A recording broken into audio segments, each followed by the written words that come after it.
Working with pivot charts. A pivot chart is similar to an ordinary chart created in Excel, except that it uses a pivot table's information for the source data.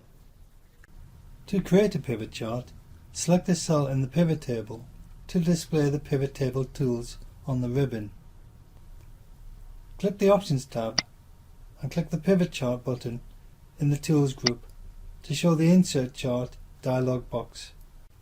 You can then select the type of chart you want to use and click OK. The chart now appears in the worksheet with your underlying table.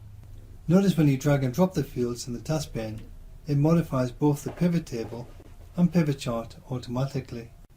You can also make changes to the chart's format by clicking the Design tab and then selecting the Change Chart Type button.